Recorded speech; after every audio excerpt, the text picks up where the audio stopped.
కృపలో క్షేమము నీచితివి, కృపకు పాత్రులుగా చేసితివి. కృపలో క్షేమము నీచితివి, కృపకు పాత్రులుగా చేసితివి. కృపను గూర్చి పాడెదనేను, కృపను గూర్చి పొగడెద నిన్ను. కృపను గూర్చి పాడెదనేను, కృపను గూర్చి పొగడెద నిన్ను.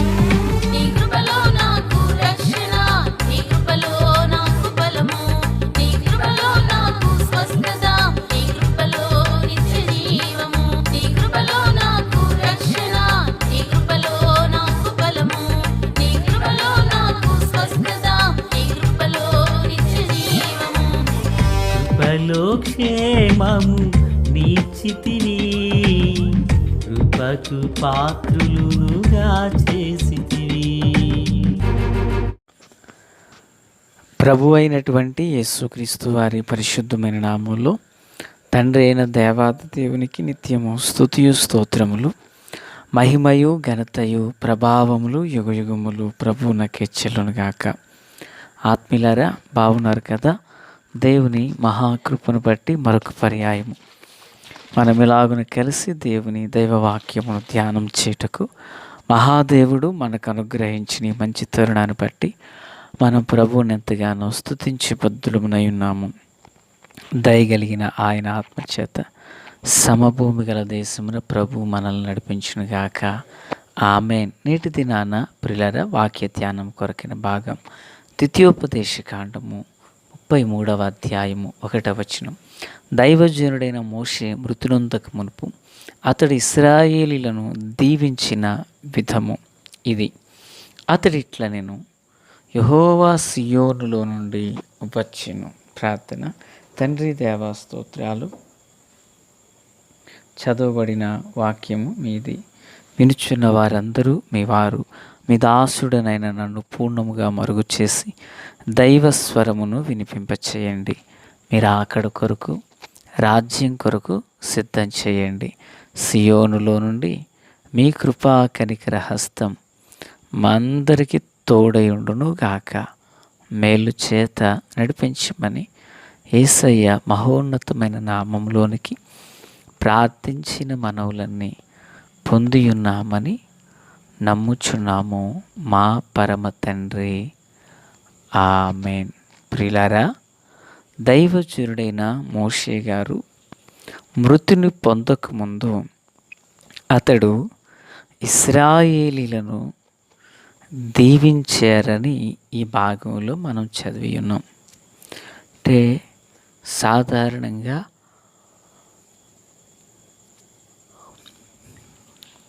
మన పితరులు లేక భక్తులు తమ తమ అవసాన కాలమందు తమ బిడ్డలను దీవించినటువంటి క్రమం లేఖనములో మనము ఎరిగిన సంగతి కదా. వారు వృద్ధాప్యమందు ఆ రెండవ తరము వారిని ఆశీర్వదించినట్లుగా చూస్తాం. ఉదాహరణకు మరి ఇస్సాకు యాసావును చూచి, నానా నేను నిన్ను ఆశీర్వదించినట్లుగా నా కొరకు రుచిగల భోజ్యమును సిద్ధపరిచి తీసుకురమ్మని కోరతాడు. అయితే ప్లేరా, అక్కడ దీవెన కంటే మరొకరికి శాపం కలిగినట్లుగా మనకు తెలుసు. అంటే పెద్దవారు వారిని, తమ తరువాత తరం వారిని ఆశీర్వదించడం అనేది ఆది కాలము నుండి వచ్చినటువంటి ఒక క్రమబద్ధమైనటువంటి ఆచరణ. 27వ అధ్యాయం 4వ వచనం. నేను చావక మునుపు నేను నిన్ను ఆశీర్వదించినట్లు నాకిష్టమైన రుచిగల భోజ్యమును సిద్ధపరిచి నేను తినుటకై నా యొద్దకు తెమ్మని చెప్పాను. లేదా అయితే ఆ స్థానంలో ఏసావుకు బదులుగా యాకోబు వచ్చి ఆశీర్వాదాలను స్వాధీనపరుచుకున్నాడు ఇక్కడ. తరువాత యాసావు వచ్చాడు, కానీ యాసావు ఒక్క దీవెనైనా నాకు లేదని బ్రతిమలాడుకున్నాడు, కానీ ఒక్క దీవెన కూడా అతనికి దొరకలేదు. అన్నీ శాపాలే దొరికాయి. ఇస్సాకు దీవించినట్లుగానే యాకోబు దీవించబడ్డాడు. యాసావు శపించబడినట్లుగానే అతడు శపించబడ్డాడు. అంటే పితరుల దీవెన వారి మీద, వారి కుటుంబం మీద ఏలుబడి చేసింది. ఇక తరువాత రెండవ సందర్భంలోకి వస్తే, అదే ఆదికాండం 49:1 వస్తే, యాకోబు తన కుమారులను పిలిచెట్లను, మీరు కూడి రండి, అంచె దినములలో మీకు సంభవింపబోవు సంగతులు మీకు తెలియజేస్తాను అంటూ వారిని ఆశీర్వదించడానికి ఇష్టపడ్డాడు కదా.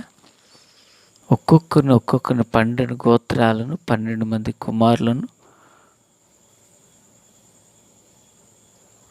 యాకోబు ఆశీర్వదించారు. పిల్లరా, బైబిల్ సహజ పరిచయం ఉన్న వారందరికీ తెలుసు కదా, యాకోబు దీవించిన దీవెన ప్రకారంగానే వారు అలాగున ఆశీర్వదించబడ్డారు. అంటే పితరులు తమ తరువాత తరం వారిని ఏ విధంగా వారు దీవిస్తారో ఆ విధమైన దీవెన వచనములే తమ తరువాత తరం వారు పొందుకున్నారు. అంటే దీన్ని బట్టి మనం కూడా ఎరగవలసిన సత్యం ఏంటంటే, మన తరువాతి తరం వారికి మనము కూర్చిన ఆస్తి కంటే విలువైనది దైవత్వముతో కూడిన ఆశీర్వాదాలు. దేవునికి మహిమ కలుగునుగాక. కనుక ఆత్మీయులారా, మరి దేవుని పిల్లలుగా మన జీవితంలో మంచి ఆస్తులు ఇవ్వడానికి ఇష్టపడతాం, మంచి భవిష్యత్తును సమకూర్చాలని ఇష్టపడతాం. మంచిదే, కాదంటలేదు. అయితే పితరులు ఆస్తుల కంటే ఎక్కువగా ఆశీర్వాదాలు, అత్యున్నతుడైన దేవుని యొక్క పరిచయం అనేది తమ తరువాతి తరం వారికి వారు చేయడం జరిగింది. మరి ఈ కాలంలో మన జీవితంలో కూడా ఆస్తి ఒకరోజు పాడవచ్చు, అది చిమ్మట కొట్టవచ్చు, దొంగలు కన్నవేయచ్చు, ప్రకృతి ద్వారా నాశనం జరగవచ్చు. కానీ దేవుని పరిచయం అగాధ స్థలాల్లో నుండి వారిని లేవనెత్తుతుంది. ఇంకను వారిని మహోన్నతమైన స్థలమునకు నడిపిస్తుంది. దేవునికి స్తోత్రం.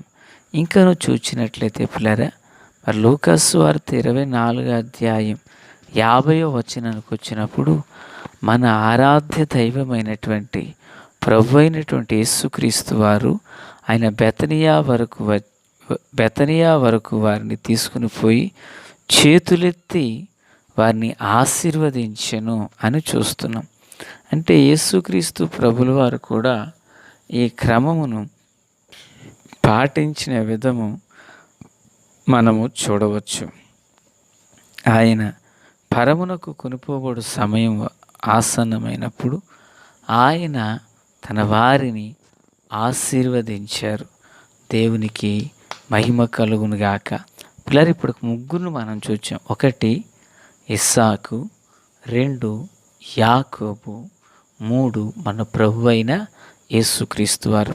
అయితే మనం చదివినటువంటి లేఖనంలో కూడా దైవజనుడైనటువంటి మోషే గారు పిల్లరా, ఇశ్రాయేలీయులనట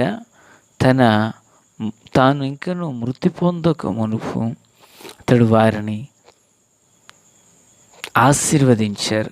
అయితే ఈ యొక్క ఆశీర్వాదం పిల్లరా మనం ఎక్కడి నుండి చూస్తున్నామంటే, దేవుని వాక్యంలో ఈ అధ్యాయాన తదుపరి వచనాల నుండి వీరిని ఆశీర్వదించిన క్రమాన్ని మనము చూడవచ్చు. అంటే వృద్ధులు లేక పెద్దవారు వారు ప్రభు యొక్క విశ్రాంతిలోకి వెళ్ళుచున్నప్పుడు మిగిలిన వారిని దీవించడం అనేది ఎంతో ఆశీర్వాదకరం. ఆత్మీయులారా, ఇంకను మరి ఏలియా గారిని మనం చూచినప్పుడు ఏలియా గారు కూడా ఆరోహణడై వెళ్ళిపోతున్న సందర్భంలో కోర్స్ ఆయన చనిపోలేదు. ఆయన వెళ్ళిపోతున్న సందర్భంలో ఎలీషాను ఆశీర్వదించినట్లుగా, లేకపోతే ప్రియరా తన మీద ఉన్నటువంటి దుప్పటిని ఎలీషా కొరకు విడిచిపెట్టినట్లుగా మనం చూస్తున్నాం. అప్పుడు ఏలియా కంటే ఎలీషా గొప్ప సేవ చేశాడు. ప్రియరా మరి ఇస్సాకు కంటే యాకోబు ఉన్నతమైన ఆశీర్వాదాలకు పాత్రుడయ్యాడు. దేవునికి స్తోత్రం.